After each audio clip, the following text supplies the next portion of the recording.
Hello, collective. Love reading tayo.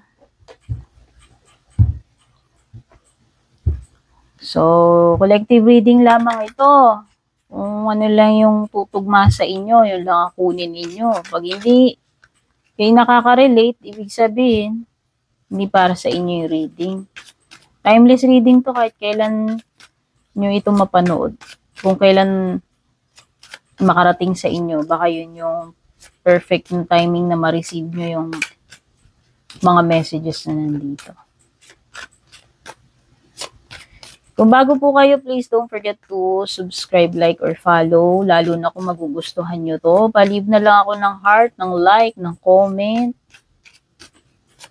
Pagdating sa private reading naman, tignan nyo na lang dyan sa description. Nilalagay ko palagi yung link dyan papunta sa nag-iisa official na page ko, Purple Teen Verified yung may blue check. Okay, palatandaan ng mga fake na nagpapanggap na page ko. Sila yung mag-friend request or mag-a-add friend sa inyo or mauuna silang mag-chat para mag-offer ng kung ano-ano or manghingi ng kung ano-ano. Pagka ganun, hindi ako yun kasi never ko pong ginawa yun. Okay?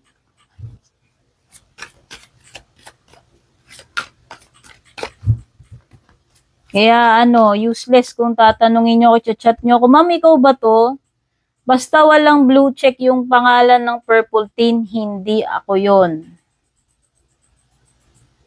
Sa ngayon, nasa 167k followers na po yung Purple Teen page ko. Nag-iisa lang yun na Purple Teen.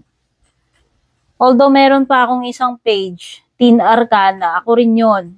Yun naman, nasa mga 11k followers na yun. Okay?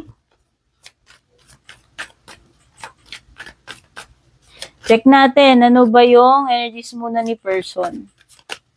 Ano ba ang feelings ni person or iniisip niya sa ngayon? Magulo. Magulo isip nito. Distorted ang kanyang judgment ni person sa ngayon. May cloudy judgment siya, distorted, unbalanced, wala siya sa hulog. Magulo. Maaring confused itong person mo. Ano naman ang intention niya? Conflicted pa rin. Lumilitaw pa rin yung conflicted card. Undecided siya eh. Undecided. Pwedeng urong-sulong to, babawi. Hot cold eh. Hindi talaga siya ganun ka-sure sa'yo. No? When it comes to intentions. Kasi meron siyang ibang options, choices. Okay? Aside from you. So, ano naman ang behavior or action ni person towards you? Could be yung next action niya or behavior niya towards you.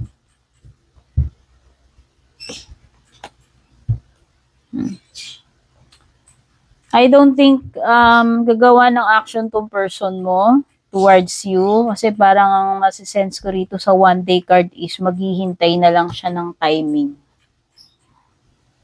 It could be na meron something dito na time is of the essence or it could be waiting period. It could be palilipasin. Some other time. Maaaring hindi ngayon. Maaaring hindi ngayon ito mag-take ng action. Pagdating sa intention, sa tingin ko, nag-iisip siya. Hot and cold kasi siya, pabago-bago, unpredictable. On-off kind of connection to. Or it could be na siya yun, parang switch, no? On-off. Now you see me, now you don't. Now may paramdam or biglang walang paramdam, parang ganun. So, check naman natin sa side mo, your feelings for this person.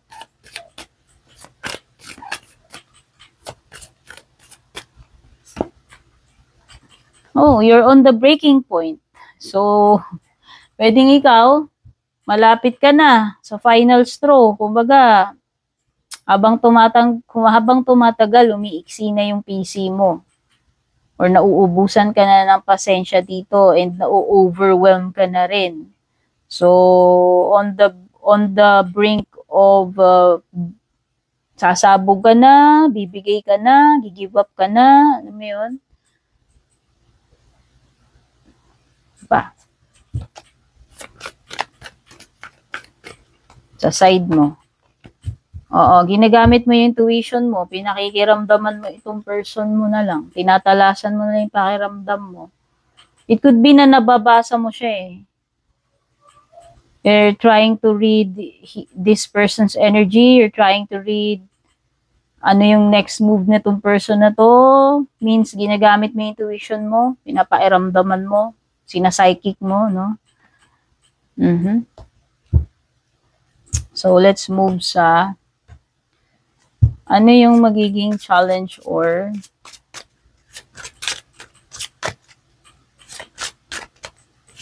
challenge blockage. Challenge or blockage sa connection ninyo. Desiring, missing. So, ayun. Siguro yung pinaka-challenge dito, kahit ganyan yung behavior nitong person mo, niya sa'yo, is parang,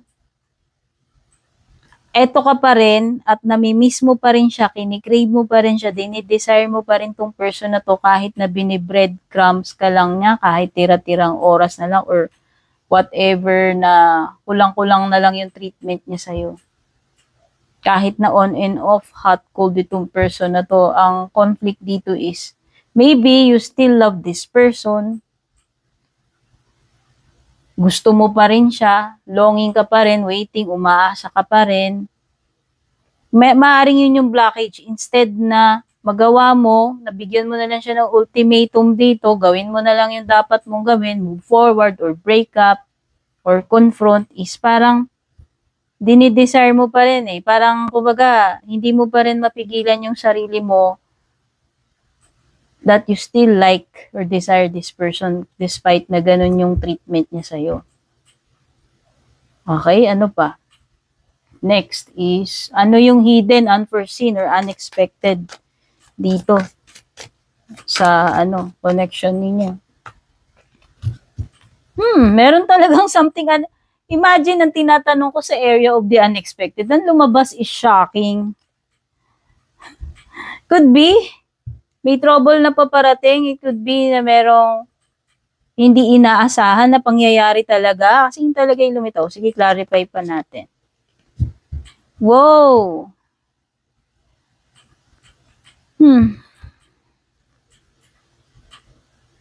Merong attraction, spark, passion. So, this is about kanino yan? Paki-clarify nga yung chemistry na yan. Dito sa unexpected, itong shocking, itong chemistry.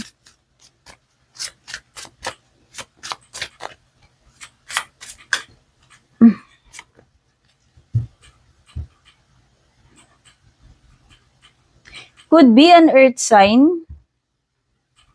Are you dealing with an earth sign? Or ikaw ba may earth sign sa chart niya? Or siya? Or maybe this person of yours, parang baka may iba pa siyang kakonect. Kasi sabi ko nga parang may options dyan eh.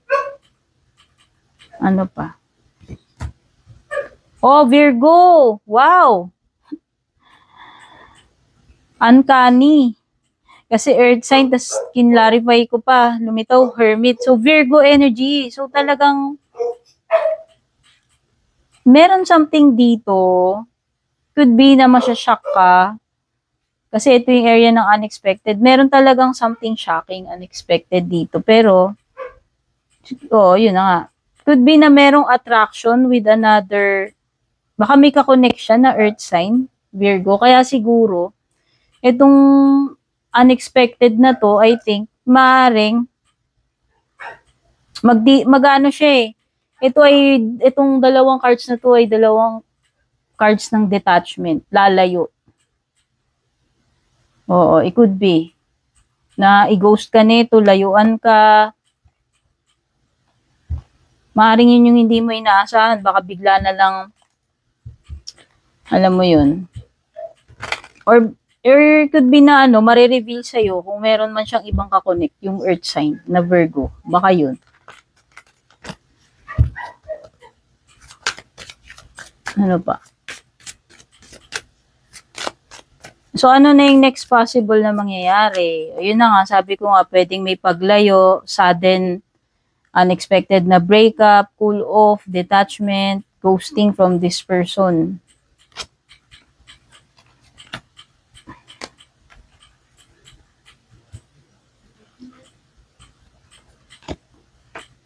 Okay. Possible outcome mo is chasing. Next na pwedeng mangyari is confusion and loyalty. So, yun na nga, nasisense ko na kasi talaga yung confusion eh. Hindi ko alam kung pareho kayong nako-confuse dito. Kasi sa side ni person mo, lumitaw din naman yung cloudy judgment, lumitaw din naman yung magulo rin ang isip niya, unsure din siya whether to continue or not with you. And sa side mo is parang ganun din, conflicted ka kasi alam mo naman yung dapat mong gawin, andyan naman yung mga red flags, nababanas ka na, napupuno ka na dito sa person mo, but still, hindi ka pa rin makapag-let go, hindi ka pa rin makapag-decide, kinikrave mo pa rin siya, namimiss mo, hinahanap-hanap mo pa rin, hoping ka pa rin, manifesting dito sa person na to. So, ang next na pwedeng mangyari, so yun na nga, sabi ko nga, siguro ikakagulat mo rito, baka hindi mo inaasahan na bakit nagkakaroon ng mga ganitong confusion or coldness, detachment, whatever, on-off kind of treatment is because meron siyang ibang kakonect na Virgo or Earth sign. No? Yun yung nasa shocking sa reveal sa unexpected. So baka yun. Baka malalaman mo na lang yan. And yung next na pwedeng mangyari sa inyo is wala talagang kasiguraduhan. So, ito yung masasabi ko dyan. Pero ikaw, nananatili ka pa rin loyal dito sa person na to despite na ganito yung naging treatment niya sa'yo. Hindi ko alam kung umpisa pa lang, ganyan na siya or recently lang. So, pwedeng mahal mo pa rin, attached ka pa rin dito sa person na to. Gusto mo pa rin siya. Kinikrave mo pa rin siya. Or umaasa ka pa rin, no? Naniniwala ka pa rin dito pa rin yung loyalty mo dito sa person na to. Kaya lang, ang masasabi ko dear, para sa mga susunod na araw, panahon, weeks, whatever, variable yan, depende na lang kasi timeless reading to. Pwedeng walang kasiguraduhan tong connection ninyo. Walang kasiguraduhan from this person. So, ibig sabihin, wala kang aasahan. Hindi sigurado. Okay? Kasi nga, may kakonect din siyang iba Yun yung lilitaw pala dito sa shocking sa reveal So, ano magiging outcome nito? May chasing. O, bahala ka na. Base sa energies dito, kung titignan ko yan, maaaring ikaw yung mag-chase dito kung talagang desperate ka na ayusin ninyo or malaman from this person, ano ba talaga yung sa inyo. Kung willing ka pa bang bigyan siya ng chance, hintayin siya. Pero, ang pinaka-outcome nito, ano man ang mangyari dito, piliin ka man niya or piliin niya yung other person, is toxic pa rin yung connection ninyo. Kasi nga, pwedeng piliin niya yung other person, pero hindi pa rin siya makipag-break sa'yo or hindi ka pa rin mabigyan ng clarity closure dito. So, parang magko-continue lang yung toxic na connection ninyo. And parang maa-attach ka lang dito, maghihintay ka, pero wala namang assurance. Wala kang assurance dito. Okay, so ayan pinaka-outcome is chasing, pursuit, toxicity.